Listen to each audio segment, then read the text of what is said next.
The silence was the first thing I noticed, a thick, heavy blanket that settled over my new apartment the moment the moving truck pulled away. It was a profound quiet, the kind I'd always thought I wanted. A week to myself, a trial run of living alone in this old, slightly dilapidated ground floor unit was my idea of paradise. That first evening, I reveled in it.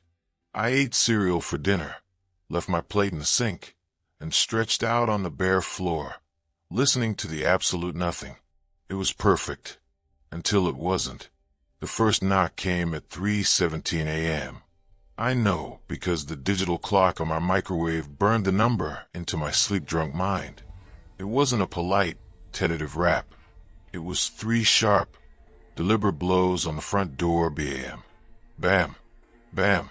The sound was like a gunshot in the silent apartment, jolting me from a deep sleep into a heart-pounding, cold sweat alertness.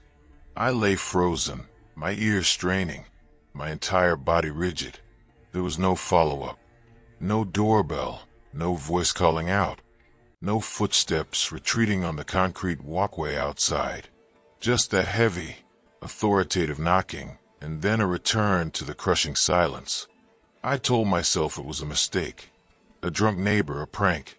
I eventually fell back into a fitful sleep, the memory of the sound already feeling like a bad dream. The second night, I was almost expecting it.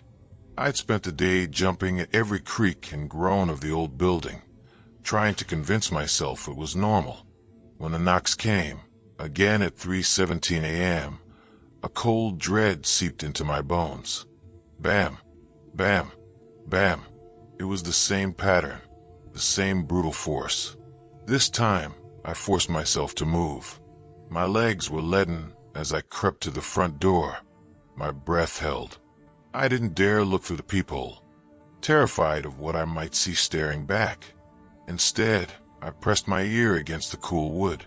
Nothing. No breathing, no shifting weight. Just the faint whisper of the night wind. "Who's there?" I managed, my voice a dry croak. The silence that answered was somehow more menacing than the knocks themselves. By the third night, the fear had curdled into a strange, sleep-deprived obsession. I was a prisoner in my own home, dreading the witching hour. I set up my phone to record, pointing it at the door from the coffee table. I left all the lights off, sitting in the dark living room waiting. When the knocks came, right on schedule, I didn't flinch. I just watched the door, half expecting the wood to splinter. Bam, bam, bam. I waited a full minute after they stopped before checking the recording. My blood ran cold. The video showed the dark room, the sound of the knocks loud and clear.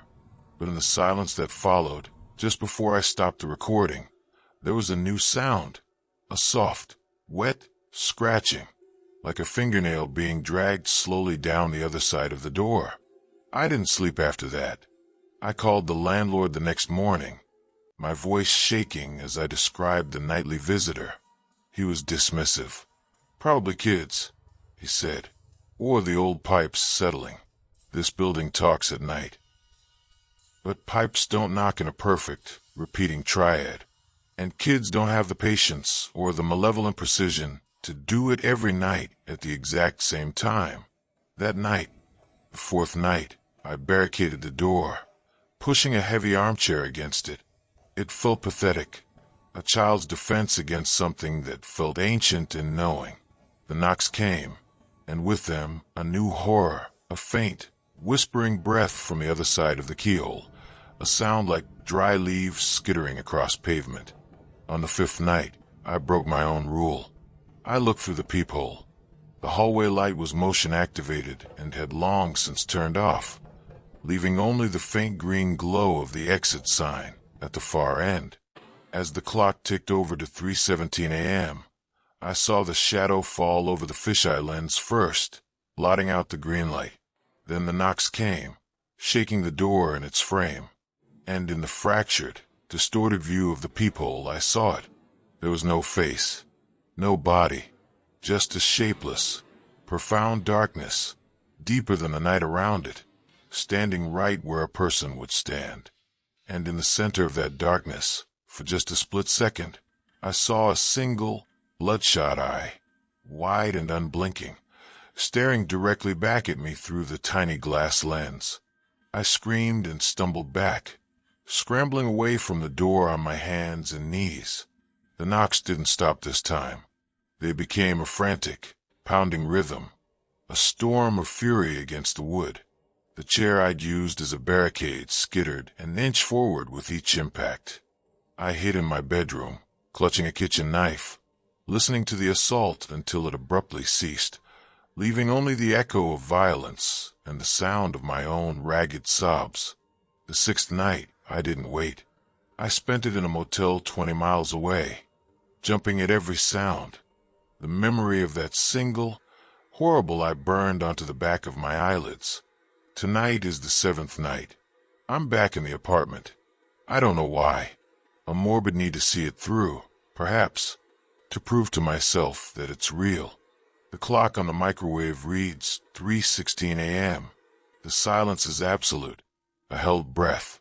I am standing in the middle of the living room, facing the door, waiting. I know it's coming. I can feel a presence on the other side, a coldness radiating from the wood.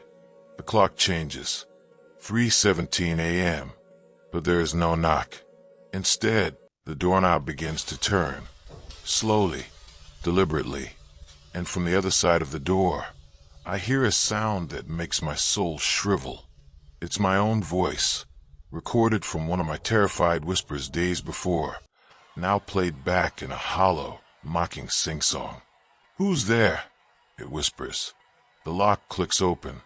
The door begins to swing inward,